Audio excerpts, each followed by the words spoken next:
नमस्कार दोस्तों, कैसे हैं आप सब लोग। उम्मीद है आप सब अच्छे होंगे। आज हम आपके सामने लेकर आए हैं एक इम्पोर्टेंट वीडियो और ये हो जाता है सीडीपी के टॉप 45 क्वेश्चन से। तो चलिए दोस्तों, देर बिल्कुल नहीं करेंगे, शुरू करेंगे आज का हमारा इम्पोर्टेंट वीडियो। और इसी तरह के वीडियो देखने के लिए आप हमारे चैनल को सब्सक्राइब कर सकते हैं, वीडियो को अपने दोस्तों में भी शेयर कर सकते हैं। तो चलिए शुरू करेंगे। आज का हमारा पहला क्वेश्चन क्या हो जाता है। सारे क्वेश्चन इंपॉर्टेंट है और सारे क्वेश्चन आपकी परीक्षा में कहीं ना कहीं पूछे भी गए हैं। ये हो जाता है यहाँ पर, शिशु काल को अपीली काल निम्नलिखित में से किसने कहा है। तो शिशु काल को अपीली काल किसने कहा है। तो शिशु काल को जो अपीली काल कहा गया है वो कहा गया है हरलोक के द्वारा। ऑप्शन नंबर बी जो है यहाँ पर आपका बिल्कुल करेक्ट माना जाएगा। इसके बाद देख लेते हैं हमारा अगला क्वेश्चन क्या है। एक बच्चे की मानसिक आयु 12 वर्ष है और वास्तविक आयु जो है वो 10 वर्ष है, तो उसकी बुद्धि लब्धि क्या होगी। 12 वर्ष है उसकी मानसिक आयु और वास्तविक आयु है 10 वर्ष, तो उसकी बुद्धि लब्धि क्या होगी ये आपको बताना है। तो कैसे निकालते हैं ये आपको पता होना चाहिए, जो बुद्धि लब्धि निकाली जाती है।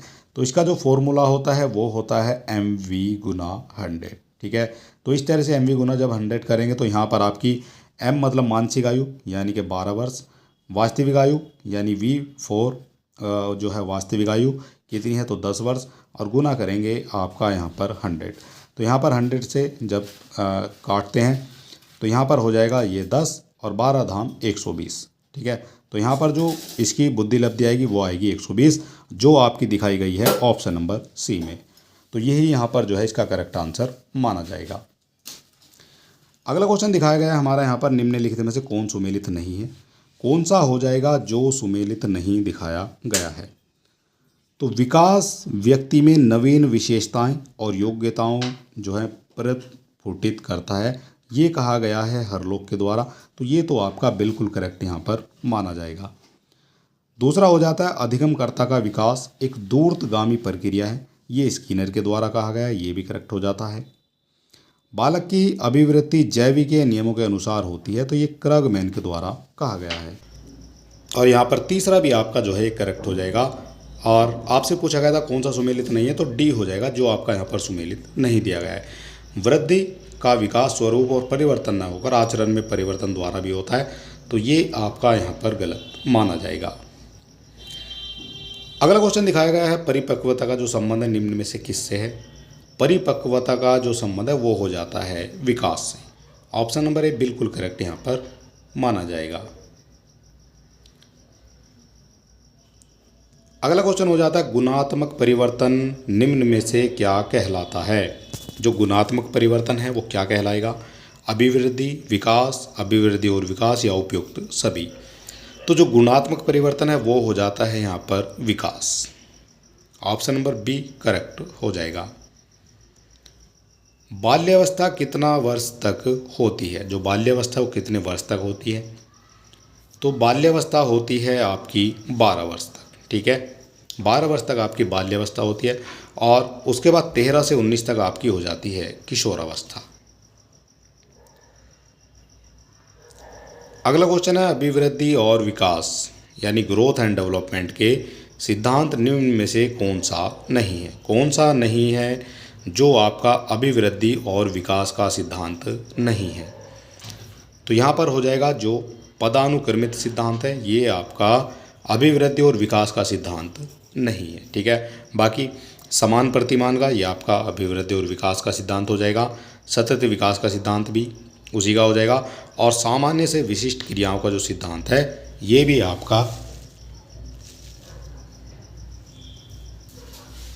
आपका अभिवृद्धि और विकास से संबंधित हो जाएगा। ठीक है, आपसे पूछेगा कौन सा नहीं है, तो सी हो जाएगा, जो आपका यहाँ पर करेक्ट नहीं है। अगला क्वेश्चन दिखाया गया है, प्राक संक्रियात्मक अवस्था कितना से कितना वर्ष तक होती है। प्राक संक्रियात्मक जो अवस्था है तो ये होती है 2 वर्ष से और 7 वर्ष तक। ठीक है, और ये दिया गया है ऑप्शन नंबर बी में। अगला क्वेश्चन दिखाया गया है, काफ़ी बड़ा क्वेश्चन है ये, निम्नलिखित में से कौन सा सुमेलित नहीं है। कौन सा हो जाएगा जो यहाँ पर सुमेलित नहीं है। तो बालक का जो विकास है वो सिर से पैर की ओर होता है, तो ये आपका यहाँ पर जो है सुमेलित नहीं दिखाया गया है। ठीक है, बालक का जो विकास है, इसके बाद बालक किसी वस्तु को पकड़ने हेतु सबसे पहले अंगों का प्रयोग करता है, किंतु बाद में किसी एक अंग विशेष का प्रयोग सामान्य से विशिष्ट क्रियाओं का सिद्धांत होता है। तो ये तो आपका यहाँ पर करेक्ट हो जाएगा। तीव्र बुद्धि वाले बालक के मानसिक विकास के साथ शारीरिक और सामाजिक विकास भी तीव्र गति से होता है, तो ये कहलाता है परस्पर संबंध। ठीक है, बिल्कुल करेक्ट ये माना जाएगा। और दो बालक समान नहीं किंतु सभी बालकों में विकास का क्रम समान होता है, तो ये कहा जाता है समान प्रतिमान का नियम। तो ये भी आपका यहाँ पर करेक्ट हो जाता है। ठीक है, तो पहला जो है ये बिल्कुल गलत हो जाएगा और बाकी जो है सभी आपके सही हो जाएंगे। अगला क्वेश्चन है, निम्नलिखित में से किसे किशोर मनोविज्ञान के पिता के नाम से जाना जाता है? किशोर मनोविज्ञान के पिता के नाम से जाना जाता है, तो ये जाना जाता है स्टैनले हॉल को। ठीक है, स्टैनले हॉल को जाना जाता है किशोर के मनोविज्ञान के पिता के नाम से। बालक की वृद्धि और विकास यानी growth and development of child निम्न में से क्या है? पूरक है, विरोधी है, समान है या अलग अलग है? तो बालक की बुद्धि और विकास जो है ये एक दूसरे के पूरक माने जाते हैं।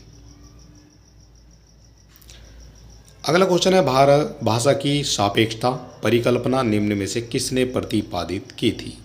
तो भाषा की जो सापेक्षता है, परिकल्पना है, वो किसके द्वारा प्रतिपादित की जाती है? तो ये की जाती है वार्स के द्वारा। ठीक है, ऑप्शन नंबर डी यहाँ पर आपका करेक्ट हो जाएगा। मानव विकास कैसा होता है? जो मानव विकास है वो कैसा होता है? तो मानव विकास होता है गुणात्मक भी होता है और आपका मात्रात्मक भी होता है, और इसी तरह से ऑप्शन नंबर सी यहाँ पर करेक्ट हो जाएगा। इसमें दिया गया है मात्रात्मक और गुणात्मक दोनों। ठीक है, तो ऑप्शन नंबर सी जो है बिल्कुल करेक्ट यहाँ पर माना जाएगा। मूर्त संक्रियात्मक अवस्था कितने से कितने वर्ष तक होती है? जो मूर्त संक्रियात्मक अवस्था है वो कितने वर्ष से कितने वर्ष तक होती है? तो ये होती है 7 वर्ष से 11 वर्ष तक, और ये किस में दिया गया है? तो ऑप्शन नंबर सी में दिया गया है 7 वर्ष से 11 वर्ष तक मूर्त संक्रियात्मक अवस्था होती है। बीएफ स्किनर के अनुसार बच्चों में भाषा का विकास निम्नलिखित में से किसका परिणाम होता है? बीएफ स्किनर के अनुसार बच्चों में भाषा का जो विकास है वो किसका परिणाम होता है?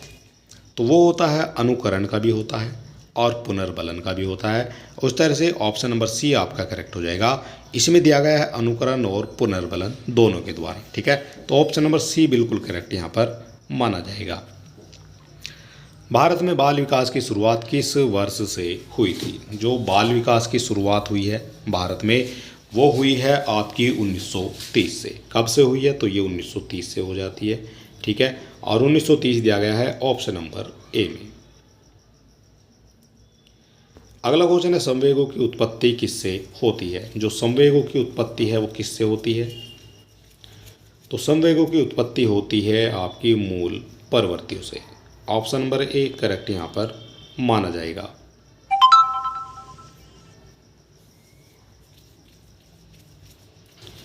अगला क्वेश्चन है, किशोरावस्था में सामाजिक विकास पर निम्न में से किसका प्रभाव नहीं पड़ता है? किशोरावस्था में सामाजिक विकास पर निम्न में से किसका प्रभाव नहीं पड़ता है? तो रुचियों का प्रभाव पड़ता है किशोरावस्था में सामाजिक विकास पर, आवश्यकताओं का भी पड़ता है, असुरक्षा का जो है प्रभाव नहीं पड़ेगा, और अभिवृत्ति का भी पड़ता है। ठीक है, तो असुरक्षा का जो प्रभाव है वो नहीं पड़ेगा किशोरावस्था में। शर्म तथा गर्व जैसी भावना विकास निम्न में से किस अवस्था में होता है? शर्म और गर्व जैसी भावना का जो विकास है वो शैशवावस्था में नहीं होगा। ठीक है, और ये होगा बाल्यावस्था में। ठीक है, बाल्यावस्था में हो जाएगा शर्म और गर्व जैसी भावना का विकास। अगला क्वेश्चन दिखाया गया है, किशोरावस्था में चरित्र निर्माण निम्न में से किस अवस्था से संबंधित है? जो चरित्र निर्माण है वो किस अवस्था से संबंधित है? तो ये हो जाता है आधारहीन आत्म चेतना अवस्था से। ठीक है, क्या हो जाएगा? तो किशोरावस्था में चरित्र निर्माण की अवस्था से संबंधित हो जाएगा आधारहीन आत्म चेतना अवस्था। विकास किस अवस्था से शुरू होता है? जो विकास है किस अवस्था से शुरू होता है? तो ये होता है प्रसव पूर्व अवस्था से। ठीक है, प्रसव पूर्व अवस्था से शुरू होता है आपका विकास। अगला क्वेश्चन है, विकास व्यक्ति में नवीन विशेषताएं और योग्यताएं प्रस्फुटित करता है, यह कथन किसके द्वारा कहा गया है? जो विकास है वो व्यक्ति में नवीन विशेषताएं और योग्यताओं को प्रस्फुटित करता है, तो ये कहा जाता है हरलोक के द्वारा। अगला क्वेश्चन हो जाता है, बाल्यावस्था में सामाजिक विकास के मुख्य रूप क्या हैं? बाल्यावस्था में सामाजिक विकास के मुख्य रूप तो ये हो जाते हैं बालक बालिकाओं में एक साथ रहने की प्रवृत्ति। ठीक है, ये हो जाता है सामाजिक विकास के मुख्य रूप। अगला क्वेश्चन है, किशोरावस्था एक नया जन्म है, इसमें उच्चतर और श्रेष्ठतर मानव विशेषताओं का जन्म होता है, यह कथन किसके द्वारा कहा गया है? किशोरावस्था एक नया जन्म है, इसमें उच्चतर और श्रेष्ठतर मानव विशेषताओं का जन्म होता है, ये कथन हो जाता है स्टैनले हॉल का। ऑप्शन नंबर सी जो है करेक्ट यहाँ पर माना जाएगा। सारे क्वेश्चन इंपॉर्टेंट हैं और ये जो क्वेश्चन है बार बार आपकी परीक्षाओं में पूछे भी जाते हैं। ठीक है, तो आपको एक एक क्वेश्चन को देख लेना है। निम्नलिखित में से लॉरेंस कोलबर्ग विकास के किस क्षेत्र के शोध के लिए जाने जाते हैं? विकास के किस क्षेत्र में शोध के लिए जाने जाते हैं? तो ये जाने जाते हैं नैतिक विकास के लिए। ठीक है, ऑप्शन नंबर सी यहाँ पर ही करेक्ट हो जाएगा। अगला क्वेश्चन है, किशोरावस्था आदर्शों की अवस्था है, सिद्धांतों के निर्माण की अवस्था है और साथ ही जीवन का सामान्य समायोजन है, यह परिभाषा किसने दी है? ये परिभाषा किसकी है ये आपको बताना है। किशोरावस्था आदर्शों की अवस्था है, सिद्धांतों के निर्माण की अवस्था है और साथ ही जीवन का सामान्य समायोजन भी है, तो ये कहा गया है जीन पियाजे के द्वारा। ठीक है, ऑप्शन नंबर बी हो जाता है यहाँ पर करेक्ट। बालक के शारीरिक व क्रियात्मक विकास की दिशा कैसी होती है? बालक के शारीरिक और जो क्रियात्मक विकास है उसकी दिशा कैसी होती है? तो वो होती है सिर से पैर। ठीक है, सिर से पैर तथा शरीर के मध्य से छोरों की ओर। ठीक है, पहले सिर का विकास होगा, फिर उसके बाकी अंगों का विकास होगा।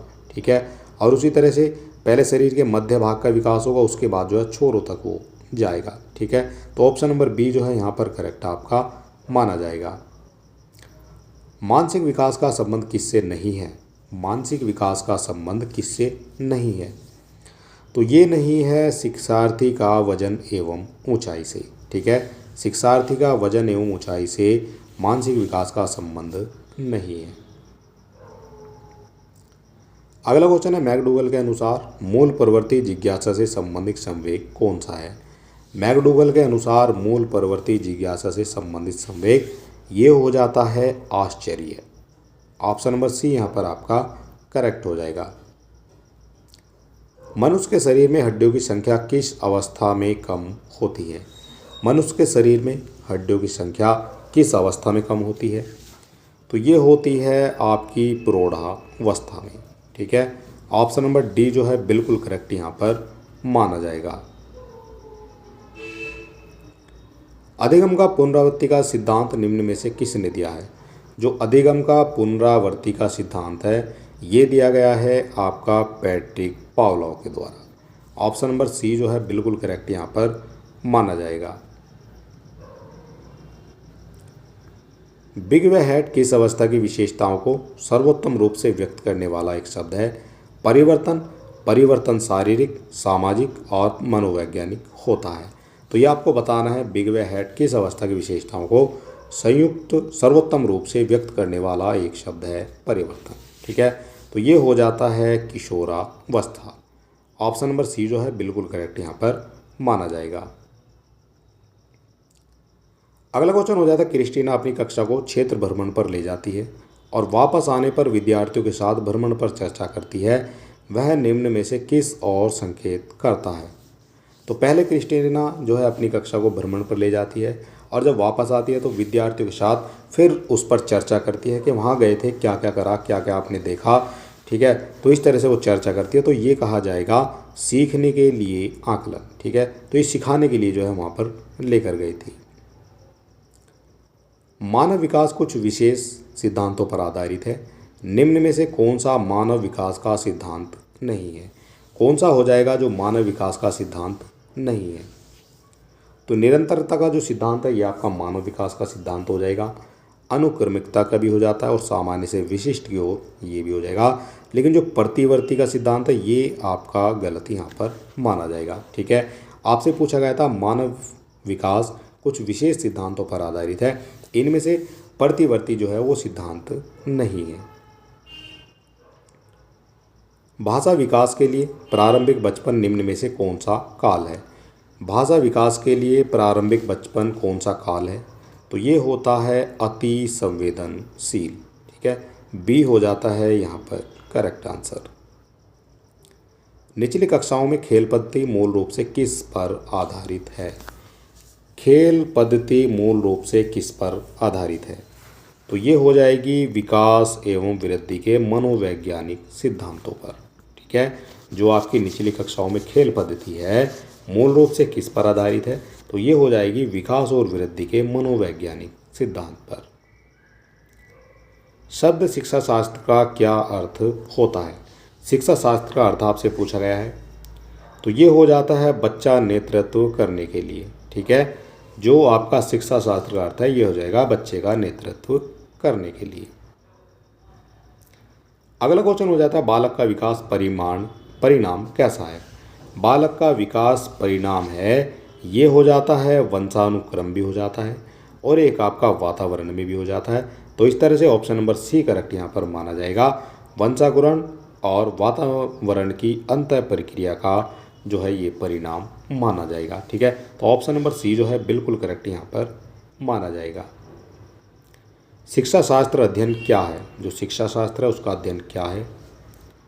तो ये हो जाता है शिक्षण विधियाँ, ठीक है। ऑप्शन नंबर डी जो है बिल्कुल करेक्ट यहाँ पर हो जाएगा। अगला क्वेश्चन है विकास कभी ना समाप्त होने वाली प्रक्रिया है, तो यह विचार किससे संबंधित है? और इसी तरह के जो वीडियो हैं हमारे चैनल पर आपको देखने को मिल जाएंगे। वहाँ पर आपको सभी सब्जेक्ट के वीडियो देखने को मिल जाएंगे। उनमें हिंदी भी है, ईवीएस भी है और बाकी सब्जेक्ट को भी हम कवर करा रहे हैं। तो आपको जो है जुड़े रहना है और अगर अभी तक आपने हमारे चैनल को सब्सक्राइब नहीं किया है तो आप सब्सक्राइब कर सकते हैं इसी तरह के बेहतरीन वीडियो देखने के लिए। फिलहाल इस क्वेश्चन का जो करेक्ट आंसर है वो हो जाता है निरंतरता का सिद्धांत, ठीक है। विकास कभी ना समाप्त होने वाली प्रक्रिया है, तो ये जो विचार है ये संबंधित हो जाएगा निरंतरता के सिद्धांत से। अगला क्वेश्चन है इनमें से कौन सा बच्चे के शारीरिक विकास को दर्शाता है?